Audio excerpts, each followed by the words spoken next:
Hey everyone, welcome to Devlog number 2, here we go. In my previous devlog, where I talked about my first month learning Unity, I shared how following tutorials started to feel pretty limiting. I felt like I didn't have a solid grasp of even the basics of C# in Unity. That led me to try writing some code completely on my own, no guides, no hand-holding. I just wanted to struggle a little bit and truly get those basics that I felt I was missing. The last tutorial I followed was a YouTube course on creating a character controller. For my little solo experiment, I thought it would be a good idea to start with something very simple. I just wanted to open and close a door, nothing more than that. Because I had just built this character controller, it made sense to use it for this test. And I remembered buying a massive discounted bundle on the Unity Asset Store a while back. So instead of modeling a boring door myself, I dug through my assets library and decided to use the Horror Mansion pack by Synty Studios. When you open this asset in Unity, you get a full 3D scene, the mansion, the surrounding land, and props in every room. There are a few particle effects like dead leaves falling from the trees and some fog, but that's it. The camera is static. If you hit play, you just see the particle animations. You can't move and there's literally nothing to interact with. It's not a game yet. First thing first, I dropped my new character controller into the scene. Instantly, it felt way more like a game. I could run around the outside of the house, but I still couldn't interact with anything. The doors were just static 3D models, meaning the only way to get inside the mansion was to drag my character through the walls in Unity Editor. It was time to start my experiment. The first step was to create a trigger collider to detect when the player was close enough to the gate. I created a script, opened it up, and let's be honest, I had absolutely no idea what to write.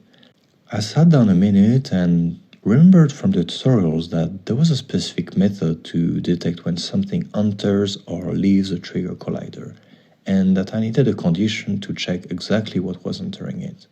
For instance, there are dead leaves falling from the trees near this gate, and we definitely don't want a dead leaf triggering the gate to open, right?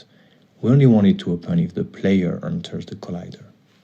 So I turned to Google just like the old days of learning PHP.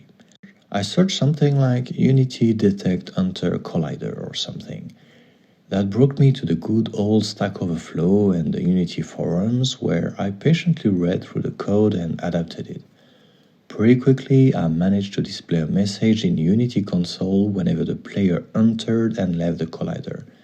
It was so satisfying to see this debug message appear in there. The next step was detecting button presses. I needed a condition that basically said, if the player is close to the door and presses the interaction button, then open the door. Back to Google and Stack Overflow. It didn't work straight away because Unity changed how they handle inputs, like the keyboards and gamepads, just a few years ago, and there's still a lot of outdated code online. So that's definitely something to watch out for in the future. Whatever the case, I won't bore you with the exact details, but soon after that I actually managed to open the door. At first, it did this. The door will open a full 180 degrees, which makes no sense, and then close by doing a full 360-degree rotation. It was good in a way, but also very bad. I tried a few different things, accidentally made the door do some very entertaining spins, and then boom, I finally got it working perfectly. I can't even describe how incredible that felt. I was like a kid at Christmas. Then the Eureka moment started rolling in. I realized I could attach this script to just any door of the house. I went further by handling double doors, added opening and closing sound effects, and even randomized the pool of sounds so it wouldn't get so repetitive. Just by doing this, things clicked. I now understood Unity C# so much better. Next, I wanted to add a second interaction. I placed a key on a table, wrote a new script to collect it, and displayed a message when the player picked it up. Then it hit me. I could lock the doors and require the key to open them. I set it up and it worked flawlessly. I was so happy about it. At this point, my character was looking a bit out of place. It was also a bit buggy and had some punching features I didn't need.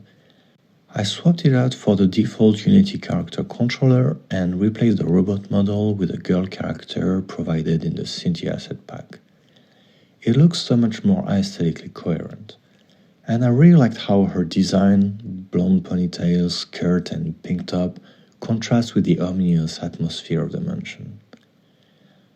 I kept tinkering, added a ball the player could play with, built in a zoom in and zoom out camera feature, and tweaked the post-processing, making everything look suddenly gorgeous.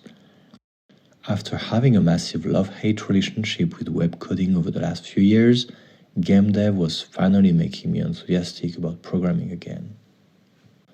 Playing around with this asset pack was incredibly inspiring.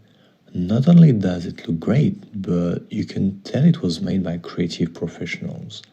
I'll share more thoughts about the use of this asset in the next video, by the way, because there's a lot to say about it.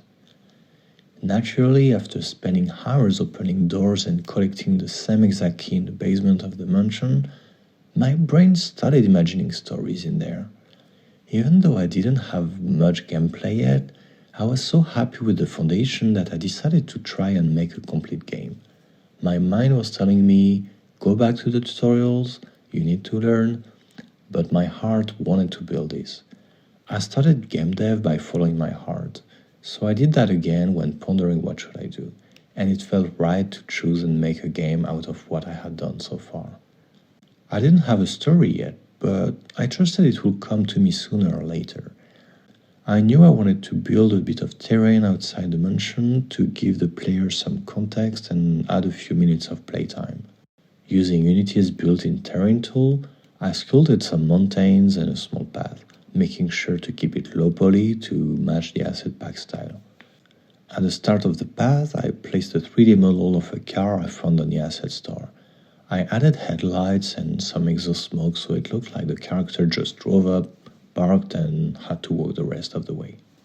To keep the player from wandering off the map, I needed fences along the path. I downloaded a fence asset, but it didn't have enough variations.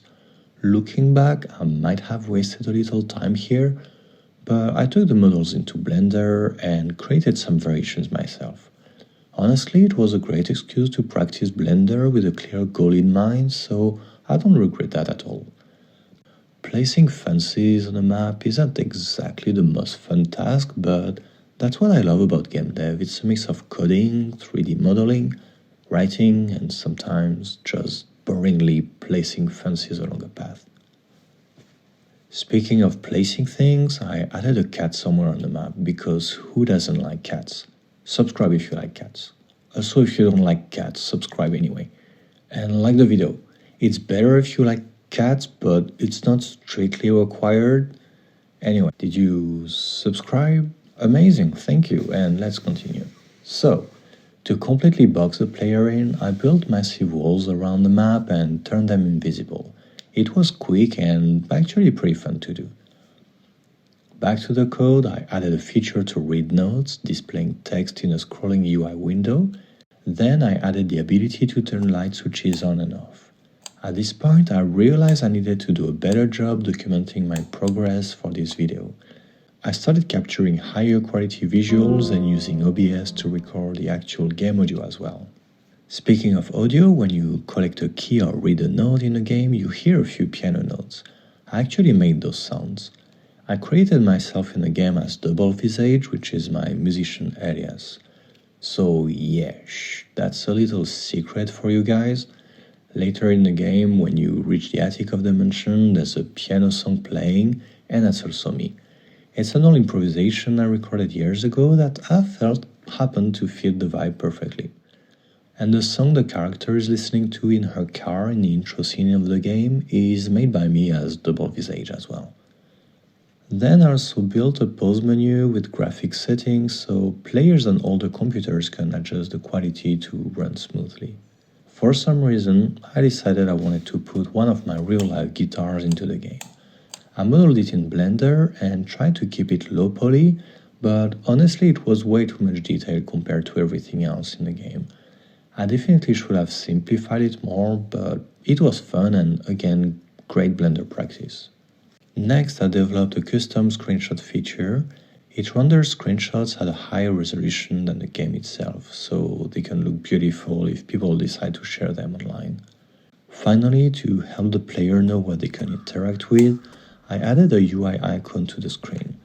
After testing a few designs, I settled on a simple, small, plain circle, which I think looks really clean. Okay, this video is getting long and I almost forgot the biggest news.